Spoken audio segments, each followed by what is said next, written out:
Dawie, there are different voices coming up at the moment.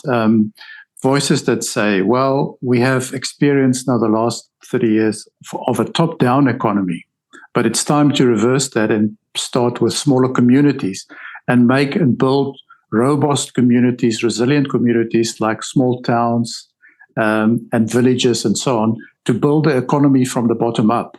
So I just wanted to hear your view about that. Yeah, no, I don't agree with that.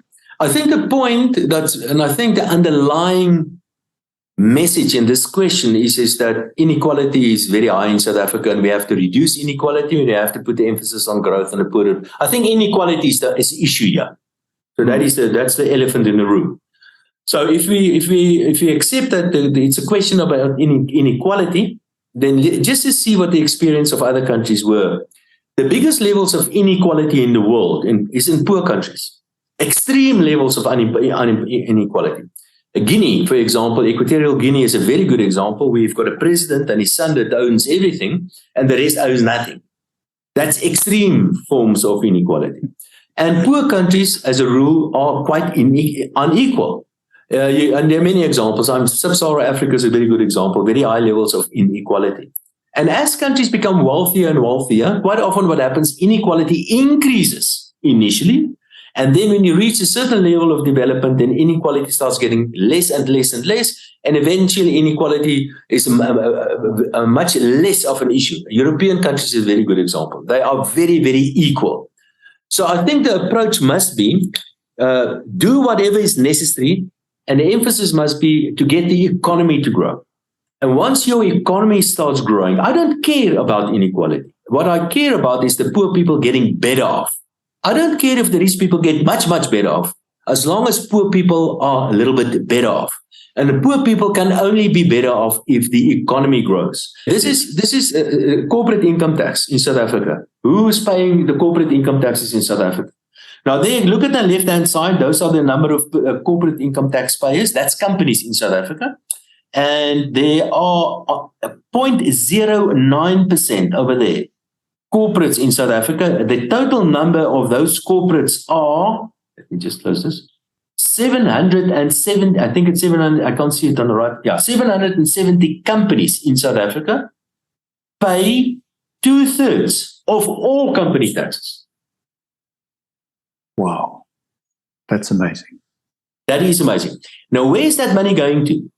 This money, this is the third most important revenue source to the Minister of Finance. Let me just show you. Now, there's the revenue. Yes, company tax, the most important revenue source for the Minister of Finance is personal income taxes. That 640 billion. That's the rich individuals paying that mostly. The second most important revenue source is value-added tax. The third one is corporate income tax. So that is corporate income tax. Of that corporate income tax, 770 companies pay 2/3 of total corporate income taxes. Now let's have a look at the rich people, individuals in South Africa. This is rich people in South Africa. Rich individuals. 163,000 rich individuals pay in South Africa 1/3 of total personal income taxes.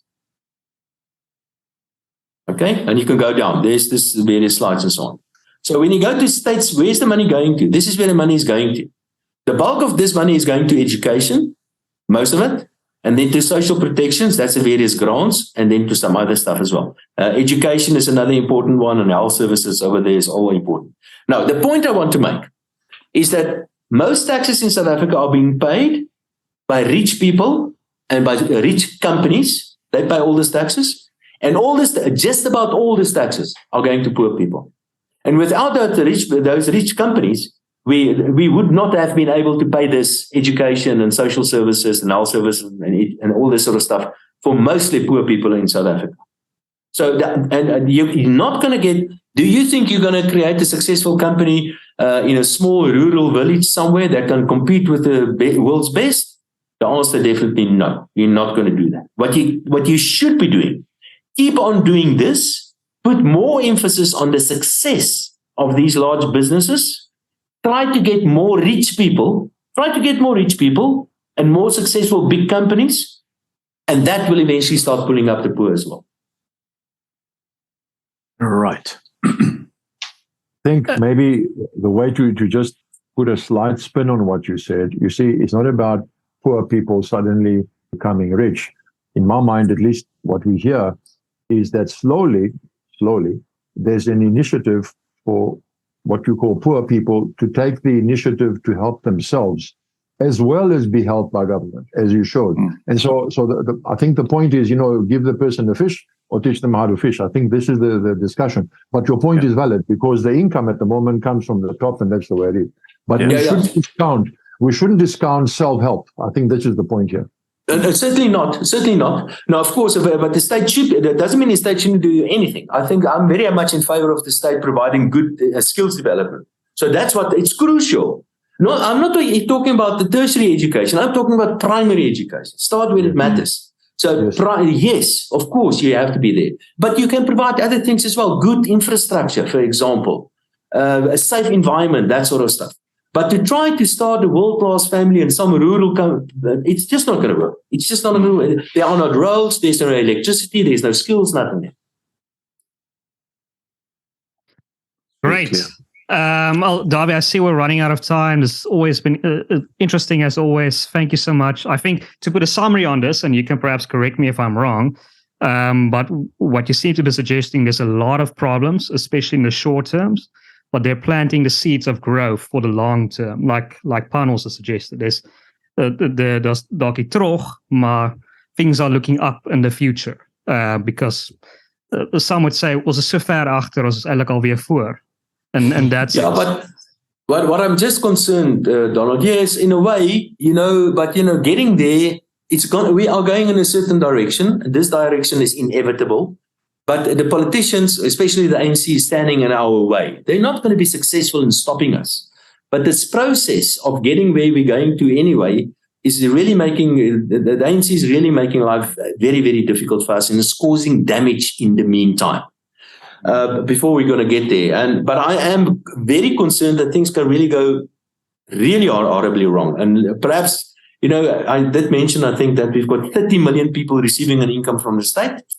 The state finances have become critically unsustainable. The state they will spend less money on 30 million people. We've got very high levels of unemployment, poverty, absolute poverty, and the rising food prices, and an election around the corner. Now, this is a toxic mix. Things can really go wrong, I'm afraid to say. I hope not, but I'm afraid it's not a nice mixture that we have in the country. So we need an urgent center of right solution, like you're suggesting. Yes, we do. Urgently. Okay, great. Well, thank you, Dawie. Thank you so much for your time. As always, we'll stay in contact. Wonderful talking to you, and wonderful talking to my two colleagues there as well.